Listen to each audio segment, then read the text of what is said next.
life that needs to be changed. You take authority over yourself. See, when we're confronted with the need to change, our normal reaction is resistance and self-preservation. When somebody comes up to, whether it be our pastors, whether it be our parents, whether it be our spouse, and I'm speaking from experience, and somebody comes up and says, you know, man, this is something you should work on. No, I don't want to work on that. I like that. Huh? Especially if it's their spouse. Ever so gently, the spouse can say, you know, there's something there I think you should change. And what's our first reaction? Don't you touch that. Why? Self-preservation. We don't want to change that.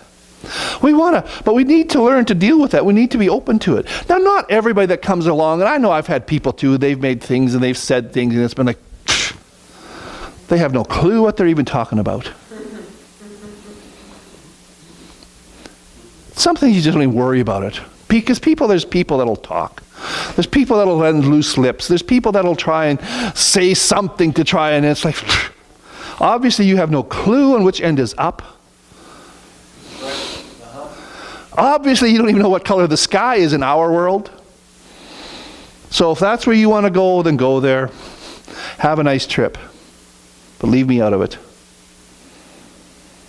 But there is times where somebody will say something, and just the way it pokes you, you know there might be a bit of truth on that. Those are the times you want to pay attention and say, maybe there's something I need to deal with instead of just trying to preserve myself here. See, what will happen, religious spirits will quickly try to protect the area that needs the touch of Christ.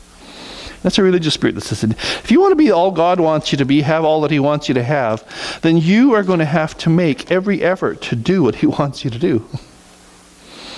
And if he's saying there's an area that needs to be changed, be willing to change then. Jonah, chapter 2, third point. We're moving right along. Let's see if I can find Jonah now. He's down. One of them's downstairs. I want the other one.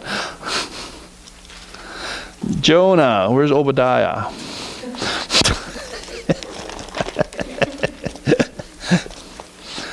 So all of those that say I go through my scriptures too fast, this is the day you should be here. You ever notice that the scriptures you don't spend a lot of time studying in are much harder to find?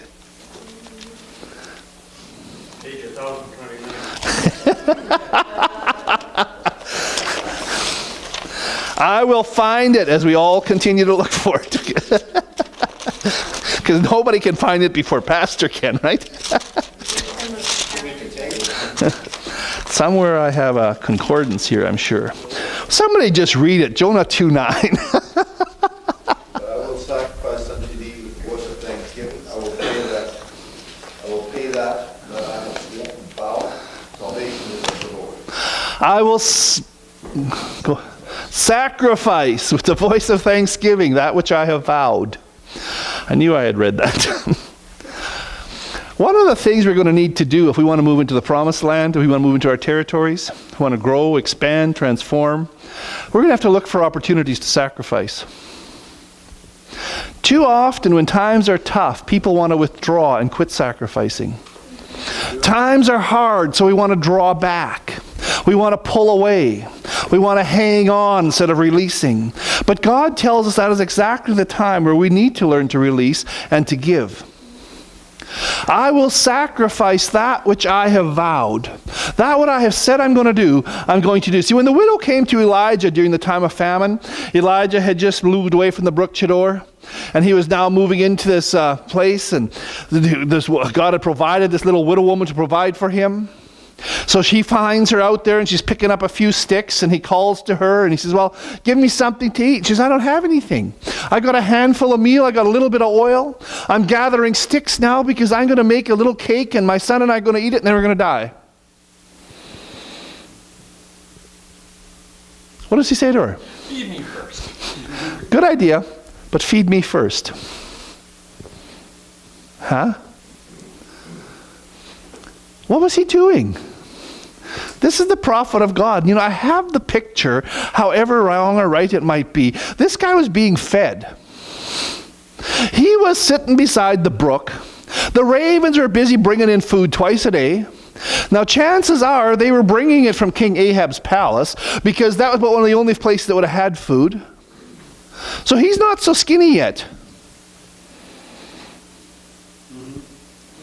He's still looking pretty healthy. Bible says he ate twice a day. This widow now, she's gone down to one handful of meal. How often do you think she's been eating? You got a kid to provide for. You have a handful of meal and a little bit of oil. How often do you think she's been eating in the last 3 days? In the last week? In the last month?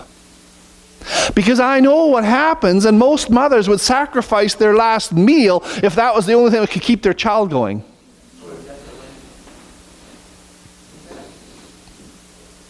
So she's not looking so well fed.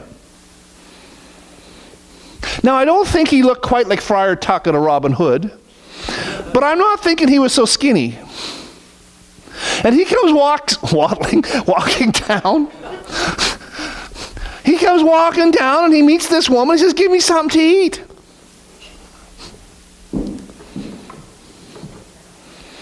Hello. I'm a woman, you're a man. I'm half starved and you look pretty good shape. And you're saying you give me give you? And he said, "I have a little bit of flour.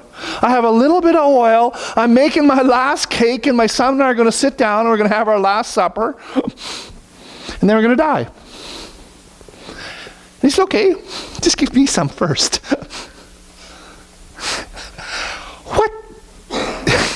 What audacity. What kind, if this was a real man of God? Men wouldn't even do it. Never mind women. Most men wouldn't even ask a woman for her last meal. Unless they were married to. No. And she's coming, and now he goes, "Well, give it to me first." Why? Sacrifice. This is a sacrifice for this woman. This is a sacrifice. You need to look for opportunities to sacrifice. If it's not a sacrifice, there's no value on it. "Well, I would, but I don't have time." Of course, if there was time, it wouldn't be a sacrifice, would it? "Well, I'd give, but I don't have anything." Of course, if you had it, it wouldn't be a sacrifice, would it? "Well, I'd like to go to church, but that's the only day I get to sleep in," and that's why it became a sacrifice.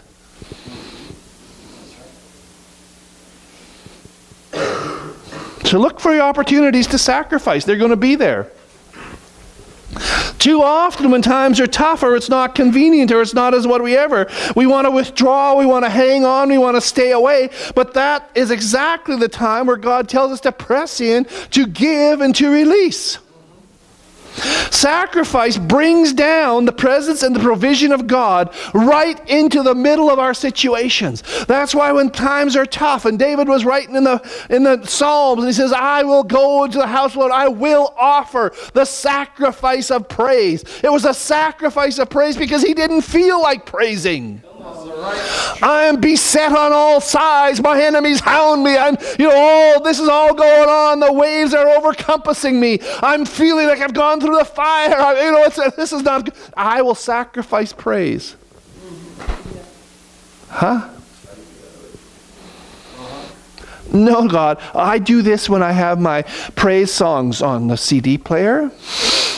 Then I will offer the sacrifice of praise. Once everything is going good, once my wife has treated me nice and made me feel like king, once the dog has come and bowed down to me, as you know my dog can do that, now I feel like I can offer the sacrifice of praise, Father." It's not a sacrifice. The sacrifice is what you make when it's not going there, when it's not happening, when it's not being taken place of.